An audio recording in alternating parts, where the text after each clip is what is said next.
Hello, I'm John Smeaton, and I'm delighted to welcome you to the Family and Life Academy and to our course on abortion. The course is the course is made up of 6 lessons, starting with humanity from conception, abortion techniques, and other attacks on human life before birth. The course is presented by 3 teachers, Dr. Greg Pike, Dr. Anne Farmer, and myself. The first lesson is presented by Dr. Pike. He shows us that from a scientific point of view, abortion is the killing of a distinct and individual human brought into being at the moment of conception. Dr. Gregory Pike is the director of the Adelaide Centre for Bioethics and Culture in Australia and senior research fellow at the BIOS Centre in London. He has served as manager of research integrity at 2 Australian universities. He's served on several government consultative committees and has served on the Australian Health Ethics Committee, a principal committee of the federal government's National Health and Medical Research Council. At the end of the lesson, Dr. Pike will answer any questions you may have, which you can put in the chat window at any time during the lesson. I'll now hand over the stage to Dr. Pike, who will begin by taking us step by step through the developing life of the unborn child. Thank you, John. It's a great pleasure to have the opportunity to talk about this subject. When we talk about human life in the womb, we're going to divide this lecture into 2 sections, and in some respects they couldn't be more contrasting, because one is the miracle of life, as John has described life in the womb, and in many respects we're very fortunate to be in an age where we have this kind of insight into developing human life, which for millennia people never had. But we have these insights, and it seems to me that the more that we look, the more miraculous things seem. So we're going to look first at the developing child in the womb, and then we're going to look at abortion techniques, but not only abortion techniques, other ways in which human life in the womb has been attacked. And unfortunately, there seem to be growing ways, or more variety in the way that can happen. Just a quick word about terminology. We talk about human life in the womb and the unborn child, and terminology is, of course, terribly important. And if we use certain sorts of language, it can potentially dehumanize the child in the womb.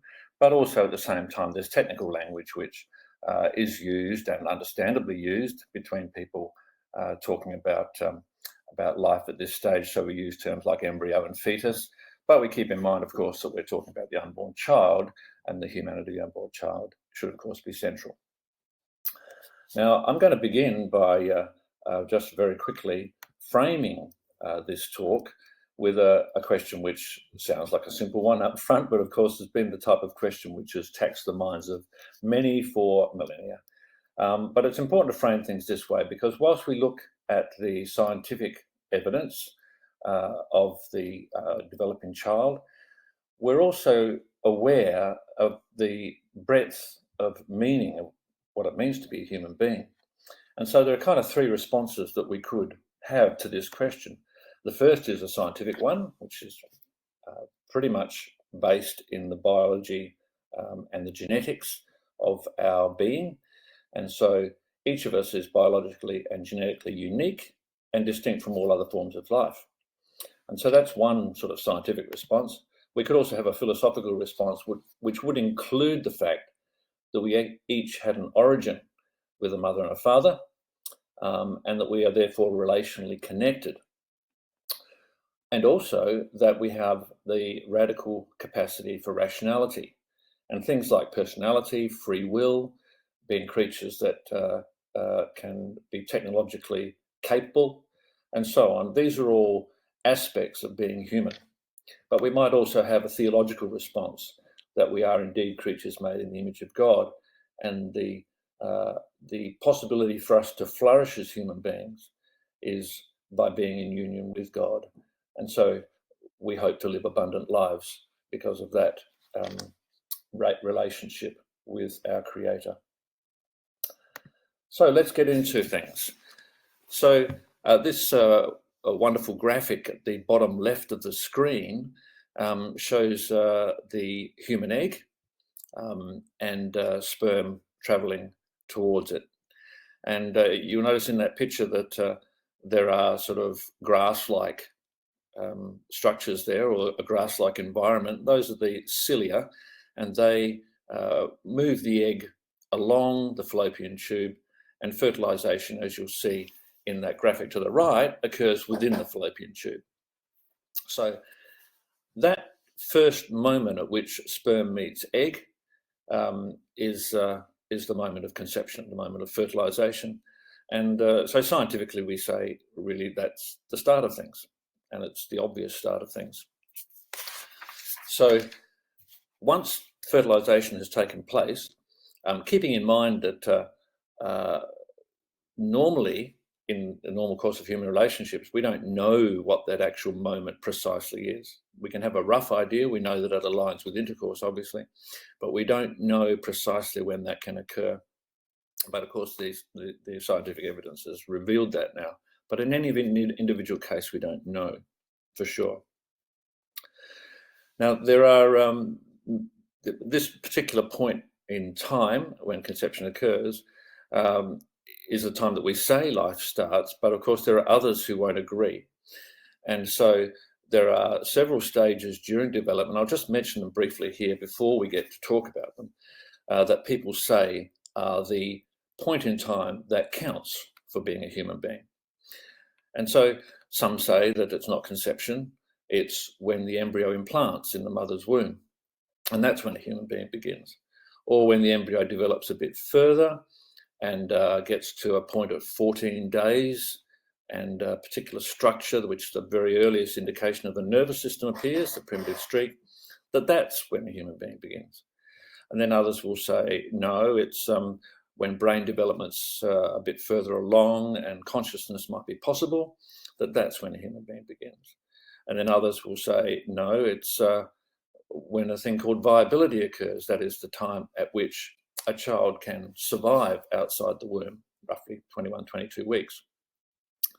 And then others have said, no, it's the first breath the child takes. And then, believe it or not, there are some, in fact, some notable bioethicists who have argued that it's after birth that a human being really has moral worth and value. And so that would then, for them, justify infanticide. So fertilisation can actually occur up to 7 days after 7 days after intercourse. So the sperm can survive for up to 7 days. And so the egg is then released. And if we look at the graphic at the right, rather quickly we discover that the embryo goes from being a single-celled embryo called a zygote to a 2-cell embryo, then a 4-cell embryo, 8-cell, and so on. And watch that graphic as the embryo moves down the fallopian tube and into the uterus. And a phenomenon called hatching, if you look at day 6 to 7 there, is when the embryo, which is now termed a blastocyst, breaks out of an encasing and implantation occurs in the lining of the womb. So that, if you have a close look at that image of the early blastocyst, day 5 on the far right of the image, far right of that graphic, you'll see there's a set of cells called the inner cell mass.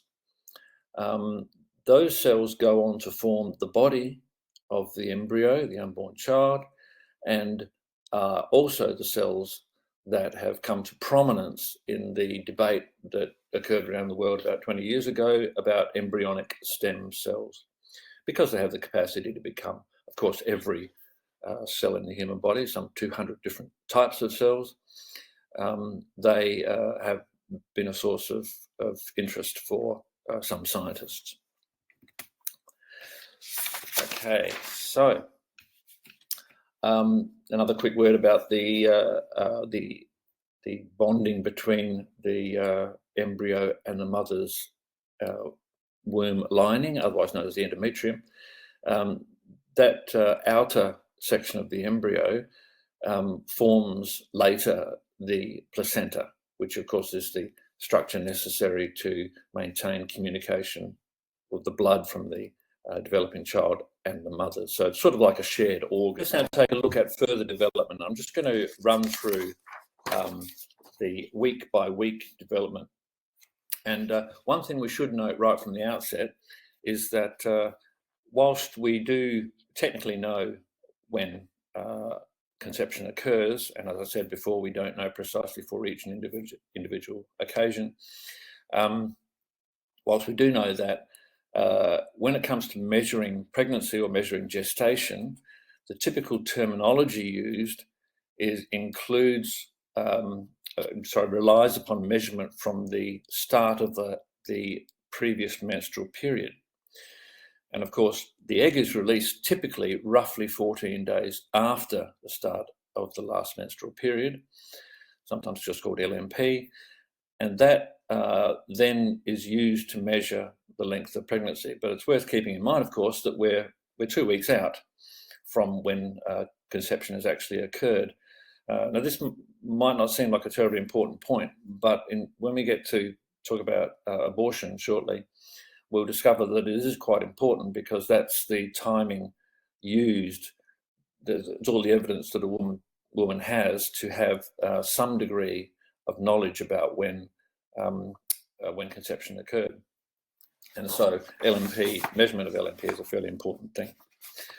Okay, so here we go. The 14 days, the appearance of the primitive streak is that small groove down the embryo, and the cells start to divide and go into their lineages, what they'll eventually become.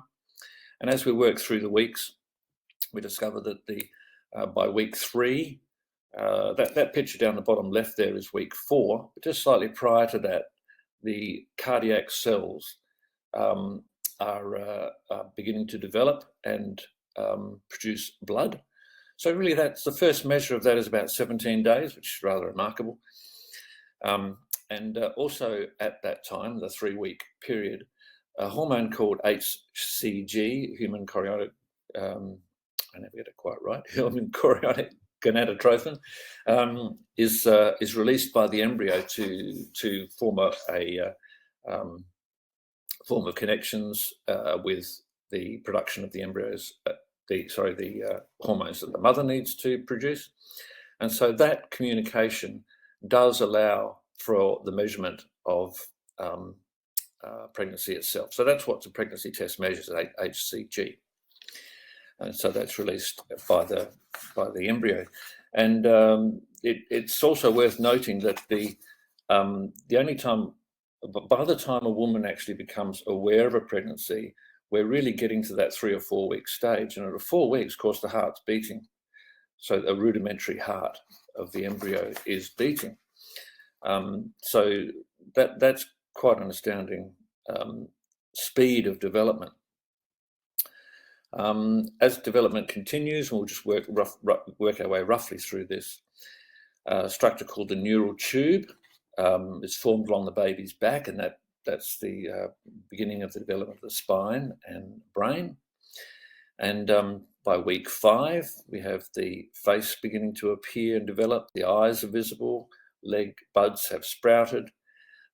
Week 6, the fingers are formed. The eyes are clearly visible.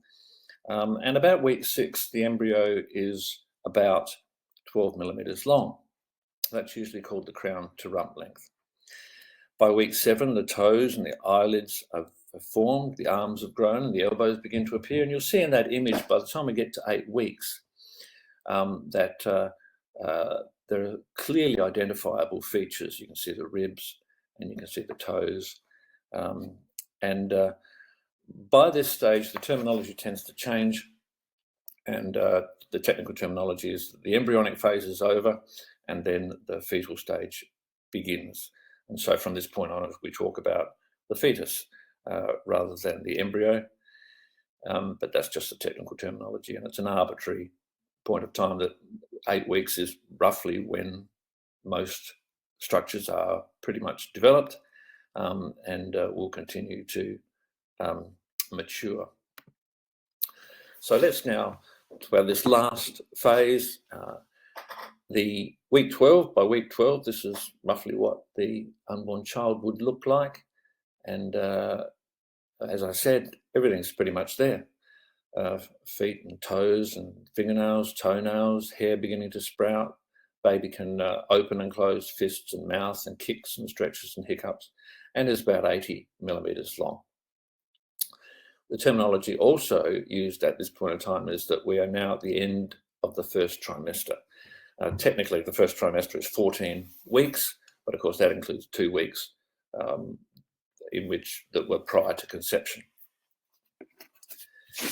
Okay. Now, from this point of time on, let's just move one picture further. Here we go. For the last 2 trimesters, the second and third trimesters, it's really a business of continual growth and development and maturing. And so some particular features that we might notice are that although the eyelids are shut, the baby will move away from a flashlight shone from the outside of the mother's body. And of course, mothers become aware of movements around the 15-week mark. Wake and sleep cycles are evident at about 25 weeks. And a child may, of course, be born and survive as early as 22. Or I think the record's actually a little earlier than that. And this, as I mentioned before, is termed viability. So this image is actually quite remarkable that we have that degree of development in the unborn child so early, and particularly as we noticed from that previous slide of 12 weeks. And of course, this is around up until 12 weeks is the time at which most abortions occur. Right. So the question of pain perception, when does the unborn child experience pain? This is really a difficult question, but that we do have some evidence to suggest that all the structures that are necessary for the perception of pain are in place by about 12 weeks of gestation, and that certainly some elements may be as early as 6 to 7 weeks. Of course, this has significance for the way in which the unborn child is treated, but of course it's not that it could be used in a defining way to allow certain things to happen or not. One of the interesting things about pain perception is that the way our bodies are designed includes what are called pain inhibition pathways. So the complete picture is pain activation and some pain inhibition to control the kind of perception of pain that we have.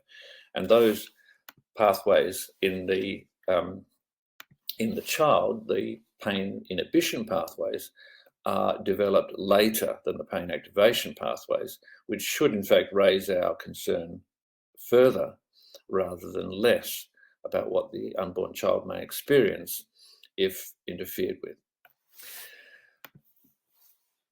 Sorry, that one. Fetal hearing and memory. Quite a bit of interesting research on this, and babies in the womb responding differently to different words and sounds as they learn, and they respond differently. If children in the womb are played or hear music, if the mother puts on certain music, later on a child will, once born, the child will respond to that music differentially to other music, which is evidence of the child having heard the music and formed a memory of it.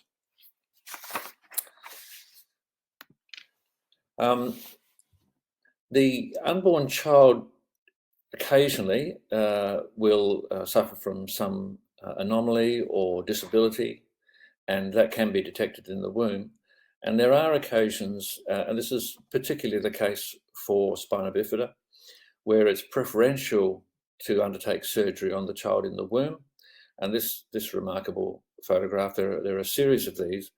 I'm sorry, it's a bit graphic, but it shows the surgeon's hands and the child with a hand wrapped around the finger. And when I looked this up, I wasn't aware until doing some research on this that there are 20 or 30 conditions which can be remedied by surgery in the womb. Okay, so that's development in a nutshell, and it was a very brief coverage of development. Let's now turn to some of the arguments used to dehumanize the unborn child. And the reason we're moving in this direction is sadly because these arguments have been put forward to justify all sorts of interventions that harm or kill the unborn child. And I think it's worth just running through them. And whilst some of them are more complex than what we can go into now because of time constraints, we'll still cover them briefly. So the first would be to simply say that the early embryo is just a clump of cells. Now, I recall back in the early 2000s in the stem cell debate that this was a really common line that popped out of people's mouths, and sometimes it popped out of people's mouths who certainly knew a whole lot better than that. So embryologists knew about the complexity and the developmental capacity and ability of the early embryo when it was just in those early stages of 2, 4, 8 cells. They knew about the remarkable nature of those cells, and yet still diminished by saying it's just a clump of cells. One might argue that we're just a lot bigger clump of cells. But in reality, the early embryo is a group of cells unlike any other group of cells. There's no other group of cells that will behave like that will self-organize and direct its own development. Another argument used is the unborn child is just simply part of a mother's body. Now, the unborn child, of course, is genetically unique, distinct, and every child is genetically different from another, except for identical twins, and distinct from the mother. And although IVF involves procedures that harm and put at risk human embryos, if an embryo is created by fertilisation outside of the womb in a petri dish, then that child is clearly not a part of the mother's body. So in an odd way, reproductive technology can tell us what we really know anyway, that the child is uniquely different, separate from the mother's body. Of course, there's an intimate connection, and we know that, but the embryo does direct its own development. Another argument used is that natural embryo loss is high, so therefore embryonic life can't be important. Now, this is a curious one because it actually, philosophers have thought about this kind of issue for some time, and this fallacy is called the naturalistic fallacy. That is, that if something just happens naturally in the real world, then we can just derive moral meaning from that. And so we might say, well, nature is red in tooth and claw, as Tennyson's poem. If nature is red in tooth and claw, then that teaches us how we should behave. And I think everyone would agree that we shouldn't really behave in identical ways to how nature behaves. So natural embryo loss is high. It's also true that at certain times in human history, the loss of children before the age of 2 or 3 in what might be described natural ways has been high, but that tells us nothing about the moral value of human embryos or of children. Because twinning can occur up to 14 days after conception, before then the unborn child cannot have been an individual and therefore cannot have had moral value. This is a curious one, and in some respects we are limited by our lack of knowledge about what actually happens during twinning. But fascinatingly, with the advent of mammalian cloning, a form of asexual reproduction, one theory put forward is that what's actually happening is an embryo either ceases to be and two new embryos are produced, or an embryo is effectively cloned and another individual derived from that. And so just because twinning can occur doesn't necessarily mean that there could not have been an individual before. In fact, if you delve into this, you'll find some quite fascinating discussions to provide reasonable answers to the problem of trying to understand twinning. And of course, that often has to do with more theological questions about ensoulment. The unborn child may be a human, but it's not a person. This is one of those which I think is probably on the edge of what a lot of people tend to think, that development is sort of a gradual coming to be a person. And so the idea that an unborn child may be a human being but not a person because it doesn't have all sorts of capacities has taken prominence in some quarters. And so what people tend to say is, well, to be a person, you have to have certain characteristics. You have to have a memory and a future to look forward. You have to be sort of intellectual, show your reasoning capacities. I think the important point here is that the embryo or the unborn child has the capacity, radical capacity for rationality, and has in fact all of the native characteristics, if I can put it that way, but not yet expressed fully. And just like a child has not expressed fully the characteristics of being an adult human being. And in fact, we know that brain development continues right up to the age of about 25 before the forebrain is fully developed. And so there are many features which unfold, as it were, but it doesn't deny the humanity of the unborn. So those are the basic sets of arguments, and I'm sure there are more. So let's move now to this second section. We're going to talk about both abortion and other attacks on human life. And in doing that, I should just warn everybody that by talking about abortion techniques, sometimes there's graphic description, and that's unfortunately reality. But I should just warn you that we'll talk about some of those things briefly. So there's been something really interesting and disturbing in many respects that has happened in the last 10 to 15 years. Most abortions have been surgical abortions, and I'll talk about those in just a moment. But over the last 15 to 20 years, there's been a gradual shift towards medical abortions. And the term medical abortion, I think, is a really unfortunate and misleading one, because when we think of medical, we think of therapy, we think of something therapeutic. To align that with abortion is just disingenuous. It would be better to talk about a chemical abortion or a drug-induced abortion. But we're kind of stuck with the terminology of a medical abortion, so we really need to communicate with people. We need to be aware that that's the terminology used. So what is a medical abortion? Well, it's an abortion which takes place by the use of two drugs. The first of those is mifepristone, which is RU486, and its function is to block the actions of the hormone progesterone, which is essential, fundamental for human growth and development.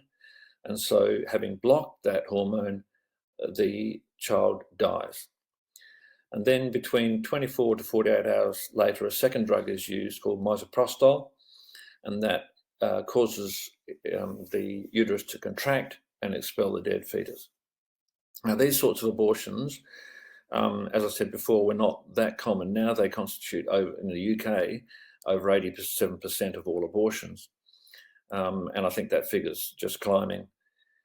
And that can't quite see in the image there, but there was a much lower percentage. I think it was 47% in 2011. So there's quite a transformation in abortion practice happening.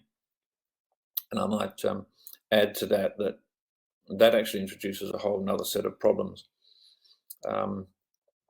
which we won't go into at this point in time. So an early medical abortion can take up to normally up to 10 weeks, but can also occur up to 13 weeks.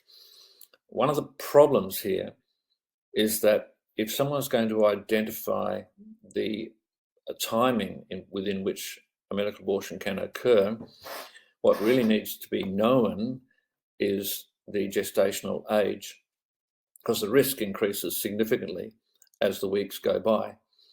Now, normally that would be done with an ultrasound, but increasingly women are being given the option, I suppose, of using the date of their last menstrual period to identify gestational age.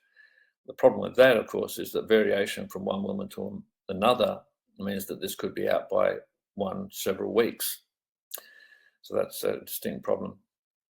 Early medical abortions also require, because they're not always complete, but 5 to 10% of those medical abortions are typically followed up with a surgical procedure to ensure a complete abortion.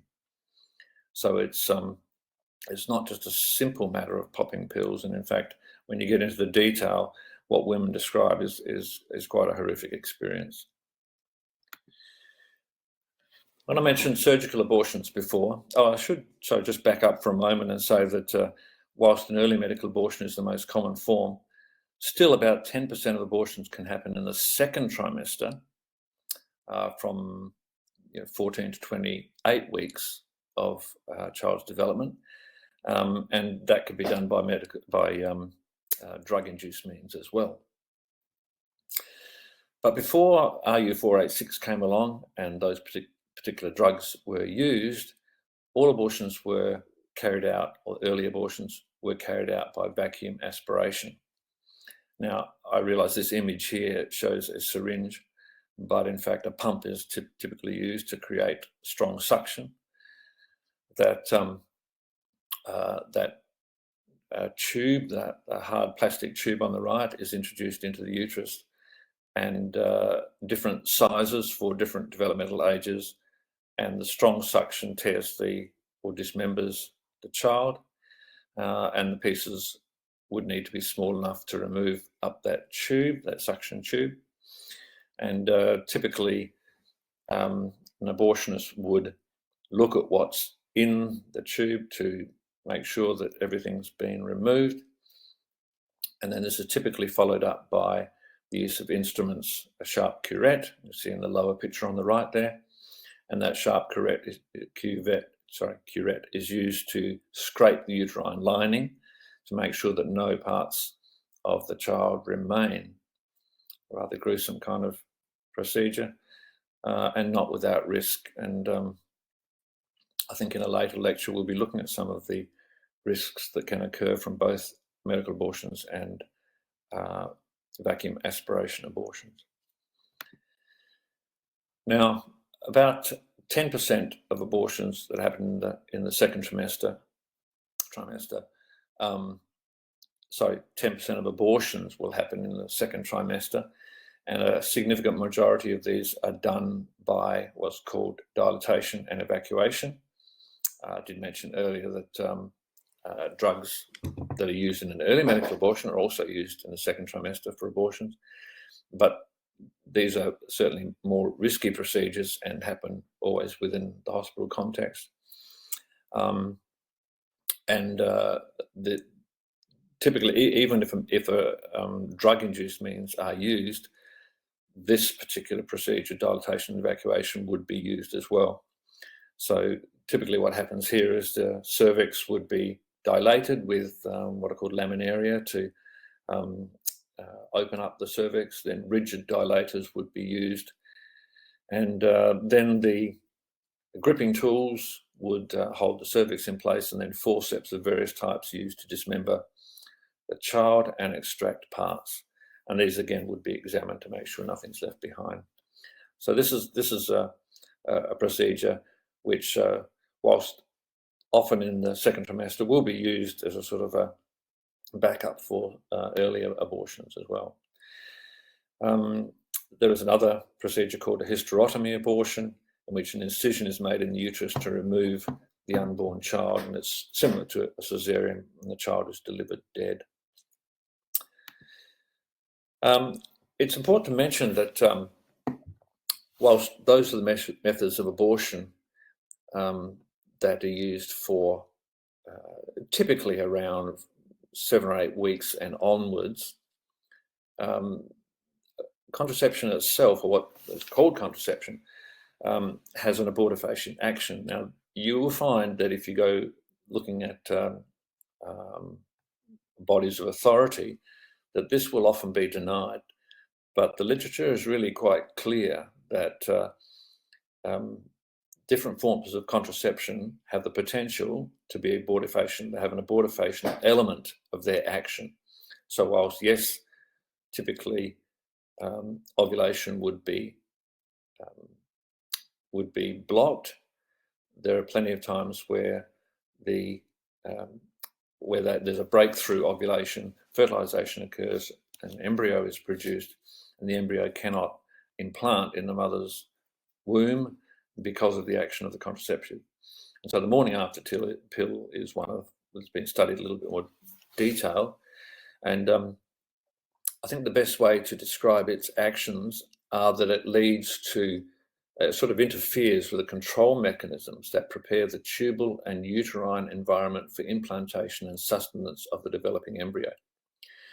So in that interference, what that effectively means is not necessarily that the uterine lining is damaged or diminished, but that the conditions which prepare for the bonding of the embryo to that lining are interfered with.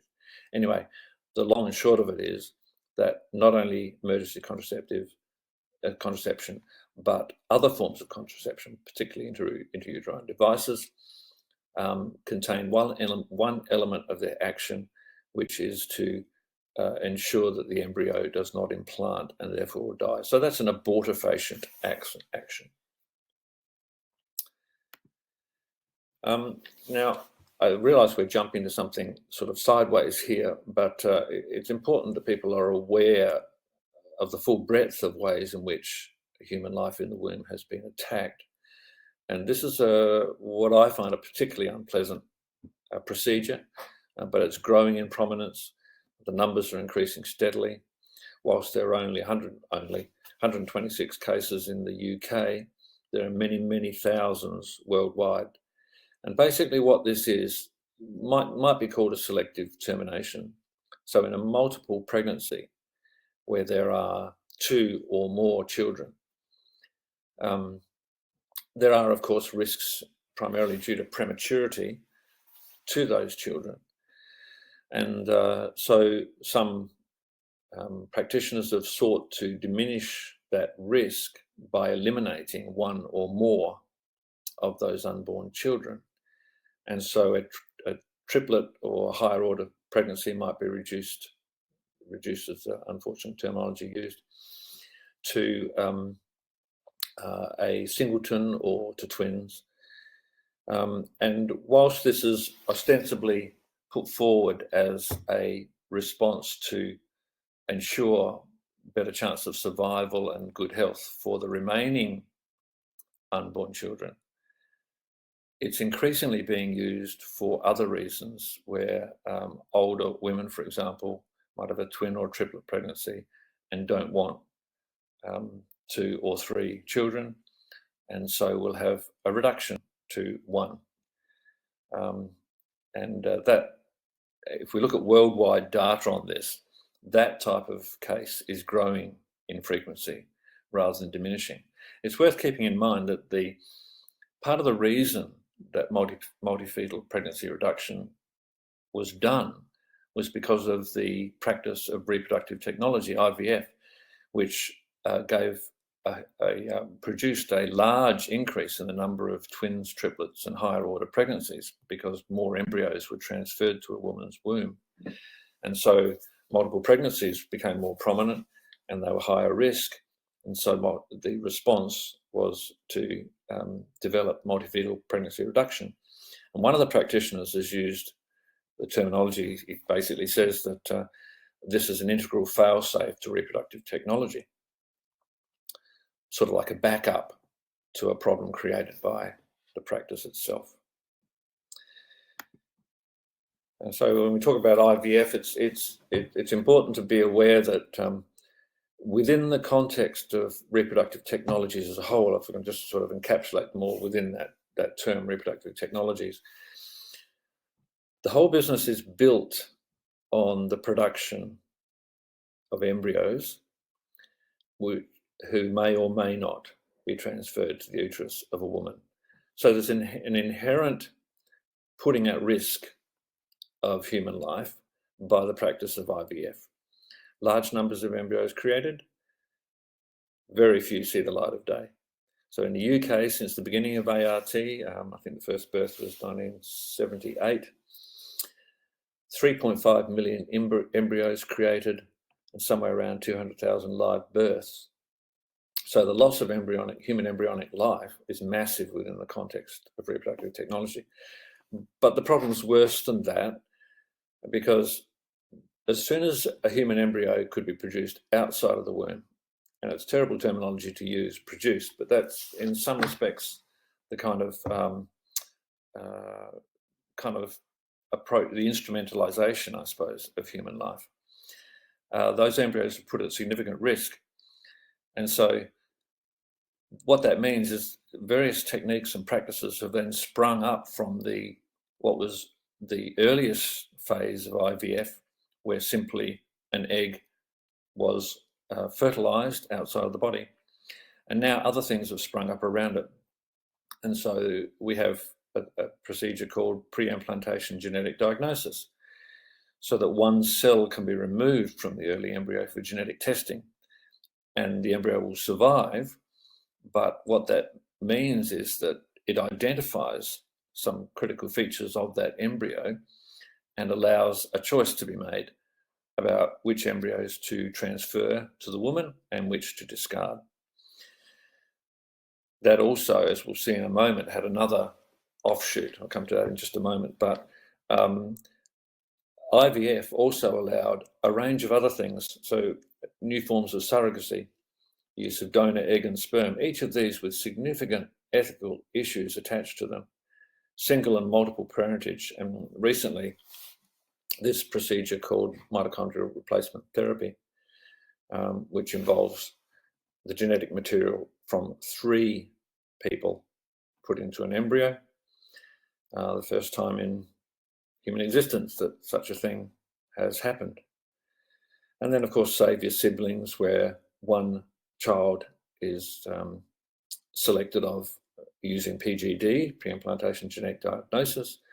A child is selected with particular characteristics so that once born, that child might be able to provide tissues and possibly even organs for a sick sibling. Okay, and as I mentioned, we by allowing human embryos to be put in such a vulnerable position outside the womb in the context of ART, assisted reproductive technology, large numbers of embryos were surplus to requirements. And that was a really strong factor in convincing governments worldwide to change laws to permit research using human embryos. And so now we have this remarkable situation in which embryos are effectively a new laboratory resource, and that's because the laws have permitted what they previously did not. And I recall when most of this was going on in the early 2000s, that all of the arguments were very strongly directed towards treatment for disease.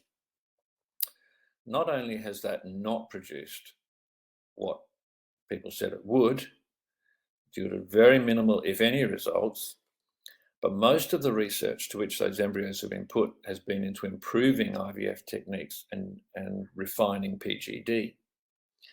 So one wonders whether a lot of that public debate was entirely fair, and certainly did not seem to let the public know what was really going to happen with the use of those embryos. And of course, we've gone much further in our legislative permission to allow human-animal hybrid embryos to be produced, cloned human embryos, and now the development of artificial embryos. So this is a leading edge that was opened up in the uses to which human embryos will be put. Okay, that's I'll just finish one more thing worth mentioning, and I think this goes to the question of what's happening with human embryo research at the moment, that there has been for some time in law a 14-day limit, so embryos not allowed to be produced or developed beyond 14 days. Excuse me. But interestingly, back in the 80s, when a lot of this was being discussed, the Warnock Committee was formed in the UK, and this statement acknowledged that what we're really doing is producing some sort of arbitrary limit, because there is no realistic reason, no compelling reason why 14 days is some magical number. So the committee made this statement: once the process has begun, there is no particular part of the developmental process, talking about embryo development, that is more important than another. All are part of a continuous process. Thus, biologically, there is no one single identifiable stage in the development of the embryo beyond which the in vitro embryo should not be kept alive. However, we agreed that this was an area in which some precise decision must be taken in order to allay public anxiety. So there's your reason: in order to allay public anxiety. And of course now, as we see in that bottom script there of the opinion, should the 14-day rule for embryo research become the 28-day rule? This is an example of a slippery slope in action. So I think I'll finish at that point and be very happy to take questions. I'll just finish by saying that the following second class in this series, taken by John Smeaton, will be about the evil of abortion and how to defeat it. Thank you. Well, thank you very much indeed, Dr. Pike. We have some questions, and so I'll kick off straight away.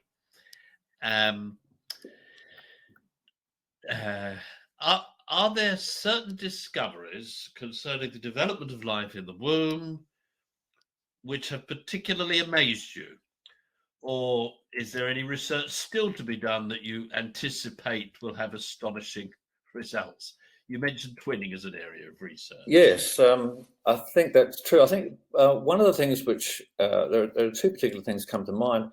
There was some research done a while ago that showed quite clearly that the 2-cell embryo, at that stage, those 2 cells were actually different. And I just think that that's part of the whole package of the speed at which development occurs. It's remarkable how fast that happens. And so you've got this process of differentiation. But of course, a lot of what's happening is beyond sight. And it's worth keeping in mind that the geneticists are very busy and hard at work trying to understand how development occurs. And so you kind of have to use your creative imagination to see that what's going on inside that single cell embryo and in those early stages is an absolute flurry of extraordinary activity as genes unfold their work. And so I suspect that as time goes by, a lot of what we'll discover will be that kind of the hidden machinations, if you like. We've got the opportunity now to look and see what development is like. But it's that hidden stuff which regularly blows me away. I think that might be the type of thing that will emerge more with time. Thank you. So, right, well, we have another one. You mentioned gene mixing in the creation of human reproductive cells. Can you explain how and when does this occur? Yes. The short answer is that we're different from our parents. If parents were simply to copy themselves and our children would be genetically identical, then of course there'd be no diversity and variation. So what actually happens is a process called meiosis. Is that process involved with the production of sperm and egg? And during that process, it's a quite complicated process, but I encourage anyone to go and have a look at online some marvelous YouTube clips which describe how it works. But basically what happens is the chromosomes at various points during that process align, and keeping in mind that there are pairs of chromosomes. There are 46 chromosomes, 23 pairs in each of our adult bodies, and we each mature cells. And so those 46 chromosomes, 23 pairs, we got one from one parent, one from the other. But during meiosis, the production of sperm and egg, there's a phenomenon called crossing over, where the legs of the chromosomes, if you like, or more correctly, the genes on one chromosome will swap over with others. And remembering there are 20 to 30,000 genes, this crossover procedure is a sort of like a pre-mixing. Then another part of the process is the alignment of chromosomes randomly at a particular point to be pulled into two daughter cells, if you like, which are going to become sperm and egg. And that's a random process as well. And for that second process alone, let alone the first one, there are 2 to the 23, which is a massive number, billions and billions and billions of possible outcomes of mixing. So those are 2 stages in the mixing process. And then, of course, so every sperm, every egg, genetically different, then uniting randomly and creating a new individual. So there's pre-mixing of the genes. That's the kind of process we're talking about. Thank you. So we've got another question here. In the UK, embryos can now be stored for 50 years. Is there a degradation of the embryo over this length of time? Do you know? Look, I'm sorry, that's not a question I can answer. No, I think it's a sort of a specialist reproductive technology question. Sorry. That's all right. You mentioned that the distinction between embryo and fetus is arbitrary. Would it be fair to say that it's a visual distinction when all the baby's features are formed, or is it applied rigidly to the 8-week point you mentioned? It's interesting. I think that, we use this kind of terminology, embryo, fetus, and we use that terminology in the same kind of way that we talk about neonates, newborns, teenagers, toddlers, young adults, teenagers, and so on. We use those to help us explain what is. And whilst there's, I suspect, something behind the choice of that eight weeks, which aligns pretty much with most of the organ development and a sort of particular developmental stage, it might be rigidly applied in the context of embryologists talking to one another, but it's certainly not rigidly fixed as something defining a very sharp distinction between one stage and another.